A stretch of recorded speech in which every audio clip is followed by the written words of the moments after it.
Sir என்ன sir எவ்வளவு நேரமாய் கூப்பிடுற? ഞാൻ കേട്ടില്ല ശരവണ. நீங்க ஏதோ வேர்ல்டில் நடக்குது. இது என்ன சார்? ഇത് ഒരു പ്രസന്റ്. என்ன பிரசன்ட் சார்? குழந்தைக்கா? ഏയ് അല്ലല്ല. പിന്നെ யாருக்கு? அந்த அம்மாவுனுக்கா? ഏയ് അതൊന്നും അല്ല. പിന്നെ யாருக்கு? சொல்லுங்க சார். ഇത് എനിക്ക് അവാർഡ് കിട്ടാൻ കാരണക്കാരിയായ ഒരാൾക്ക്. നിത്യാമയ്ക്ക? ആ അതെ. அடடா சூப்பர். கொடுங்க சார், தாராளமா கொடுங்க சார். நீங்க எல்லாமே வேற யாரு சார் அவருக்கு பிரசன்ட் கொடுக்கிறதுக்கு? சார் ஒரு விஷயம் கேட்கணுமா?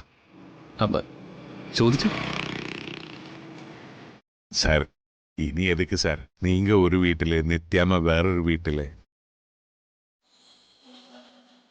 சார் നിങ്ങൾക്ക് சேர்ந்து வாழலாமே. നിത്യാമയ്ക്ക് ഇപ്പോൾ ഒരുപാട് ചേഞ്ച് ആയിடுச்சு.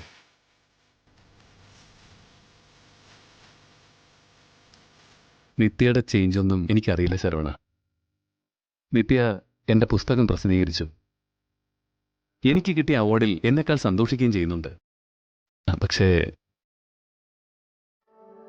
അതൊക്കെ അതൊക്കെ അതൊക്കെ ഉങ്ങളോടുള്ള സ്നേഹം താ സാർ.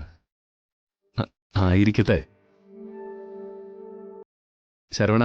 എൻ്റെ ജീവിതത്തിൽ വേറെ ഒരു പെണ്ണും എൻ്റെ മനസ്സിൽ തൊട്ടിട്ടില്ല, അതിനെ തൊടുകയില്ല. പിന്നെ ഒന്നിച്ച് ജീവിക്കുന്നതും ജീവിക്കാതിരിക്കുന്നതും ഒക്കെ നിത്യയുടെ ഇഷ്ടമാണ്. ഞാനത് എല്ലാവരോടും പറഞ്ഞിട്ടുമുണ്ട്. சார் அந்த கடவுள் சத்தியமானெങ്കിൽ நீங்க ஒன்று சேரும் சார், கண்டிப்பா ஒன்று சேரும் சார்.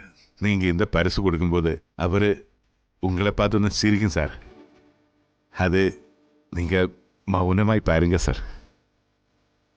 அதிலிருக்கும் சார் நித்யாமோட பாசம். ശരവണന്റെ കണക്കൂട്ടലൊക്കെ കൊള്ളാലോ. கொடுத்து பாருங்க சார், அதுல தெரியும். சொன்னாலும் சொல்லலும் உங்களுக்கு தெரியும் சார்.